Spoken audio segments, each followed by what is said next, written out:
bonjour, donc, je suis Delphine Robertson, je suis une promo ISEG 1995. J'habite à Londres depuis 20 ans, je travaille à JP Morgan dans la finance et je suis mariée avec 2 enfants. Alors, je m'appelle Édouard Asselin, je suis de Lille à l'origine. Je suis rentré à l'ISEG en 98 et sorti en 2004. J'ai rejoint Londres suite à mes études en 2005 où j'ai commencé ma carrière en banque d'affaires dans une banque allemande qui s'appelle Euro-Hypo. Puis j'ai rejoint JP Morgan il y a 8 ans où je suis directeur en fusion-acquisition.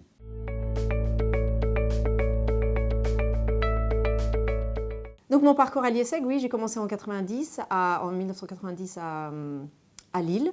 J'ai bien profité de mes 5 ans, je crois. Donc j'étais en BDE, donc Bureau des étudiants en 2e année. J'ai fait des projets co en 3e année. En 4e année, je suis partie à l'étranger 1 an à Queen's University au Canada.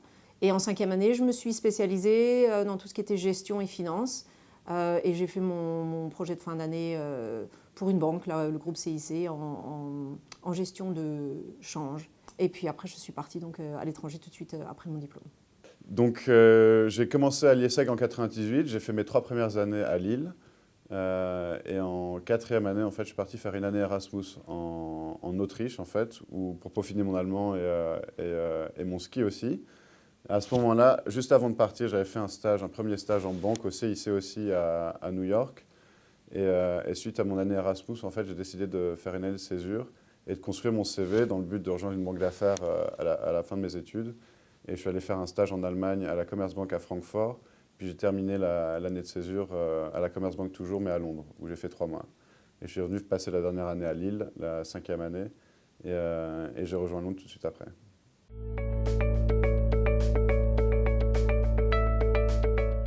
Ok, donc j'ai quitté l'ISEG en 95 et je suis partie tout de suite à Londres, un petit peu pour tenter ma chance et voir ce que je pouvais trouver.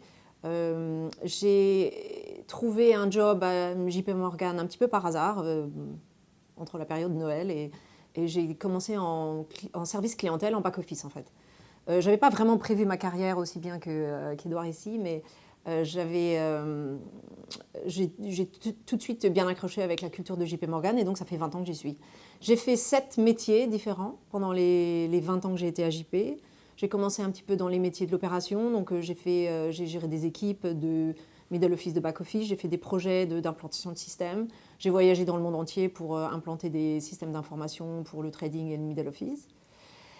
Ensuite, je me suis dirigée un petit peu plus vers la stratégie. Donc, j'ai fait partie des équipes qui s'appellent le Chief Operating Officer, c'est-à-dire qui s'occupent de stratégie de vente et de reporting pour voir les orientations des différentes équipes, etc. Et puis enfin, je suis passée donc, dans les équipes de marché, donc en structuration, qui fait partie des équipes de trading en equity dérivés ou dérivés actions. Et donc là, je m'occupe d'une équipe qui crée des produits d'investissement pour les investisseurs en Europe, des produits d'assurance vie, des produits de retraite, des produits d'épargne. Et nous les vendons à travers des intermédiaires dans toute l'Europe. Donc mes clients sont en fait des vendeurs qui, eux, vendent à nos clients en Europe. Et bon, un petit peu plus dans le reste du monde. Je travaille en 4/5e, donc je ne travaille pas le vendredi parce que je m'occupe également de mes petites filles qui ont 5 et 8 ans. Et pour finir, je suis également administrateur à l'ISEG. Donc ça veut dire que je participe au conseil d'administration de l'école depuis une quinzaine d'années parce que je m'intéresse à la vie de l'école et que c'est une entreprise qui est très intéressante à suivre. Donc je m'occupe également de ça. Voilà. Alors, en quittant l'ISEG, j'ai cherché à rejoindre une banque d'affaires, en fait. Je ne me suis pas forcément pris très tôt. Donc, j'ai regardé à Paris et à Londres, en sachant qu'à Londres, la majeure partie des activités de banque d'affaires y sont basées.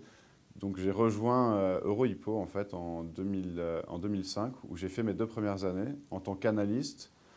Et Euro-Hypo, en fait, était une banque allemande spécialisée dans l'immobilier. Donc, il y avait une spécialisation sectorielle, mais ils étaient très forts dans ce secteur-là. Et en fait, après 2 années, j'ai cherché un petit peu à élargir le spectre et j'ai eu l'opportunité de rejoindre JP Morgan dans leur banque d'affaires en investment banking dans l'équipe immobilière. Et j'ai rejoint l'équipe en tant qu'associé. En fait, les carrières en banque d'affaires sont assez linéaires. Vous commencez comme analyste, puis après 3 ans, vous devenez associé. 3 ans plus tard, vice-président, puis directeur. Donc aujourd'hui, je suis directeur en fusion-acquisition. Mon métier consiste essentiellement à mener des opérations en capitaux pour les sociétés immobilières. Donc ça peut être des émissions d'actions, comme des rachats de filiales, des fusions de sociétés, des ventes de parties. Et donc, ça fait 8 ans que je fais ça.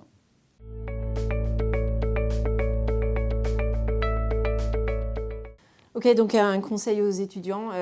Moi, j'ai plutôt envie de donner un conseil aux étudiantes, c'est-à-dire aux jeunes filles qui étudient aujourd'hui dans la finance et qui veulent faire une carrière en finance.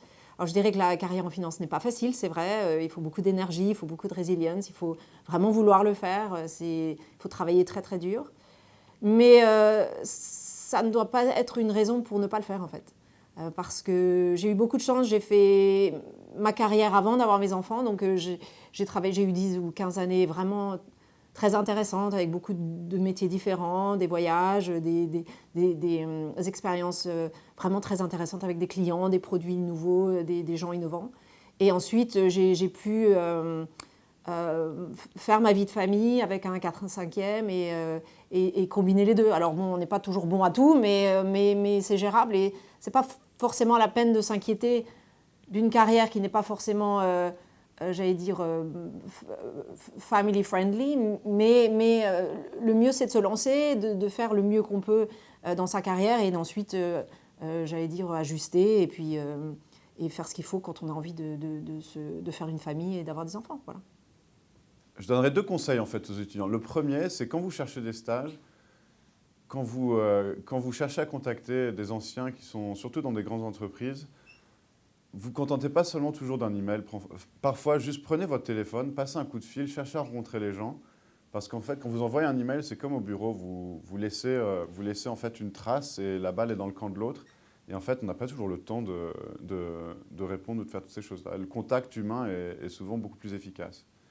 Et je dirais que le deuxième, c'est chercher à vous y prendre très tôt dans les études, à essayer de construire un petit peu vos CV si vous avez un petit peu un plan de carrière.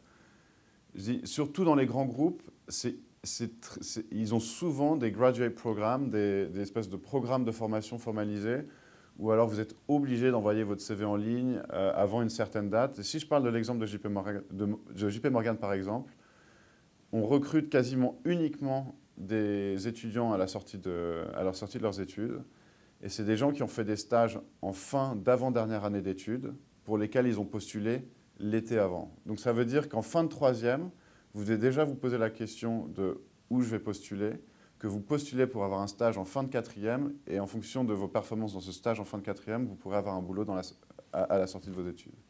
Dans le choix des universités pour l'année Erasmus, en fait, j'avais la chance d'avoir une mère anglaise, donc je n'avais pas forcément l'intérêt d'aller chercher à peaufiner mon anglais ailleurs. Donc j'ai voulu apprendre l'allemand et je suis parti à Innsbruck pour la seule et simple raison qu'il y a plein de stations de ski là-bas et que ça me permettait de skier. Mais en fait, en faisant ça, ça m'a permis d'apprendre l'allemand et en faisant mon année de césure, j'ai cherché à peaufiner l'allemand. Et en fait, c'est l'allemand qui m'a permis d'avoir un boulot un stage en fait dans une banque allemande dans la 4e année, puis un boulot dans une banque allemande dans la 5e année. Parfois, il faut un petit peu regarder plus large et pas forcément regarder les grands groupes, faire la même chose que tout le monde. Et c'est en passant, voilà, en allant chercher à diversifier son CV, en passant par des plus petits centres financiers que Londres, par exemple comme Francfort ou Paris, que vous allez construire votre CV pour vous amener à votre but. Donc voilà, en choisissant d'aller skier, finalement, ça m'a permis d'aller trouver mon premier boulot et d'arriver où j'en suis aujourd'hui.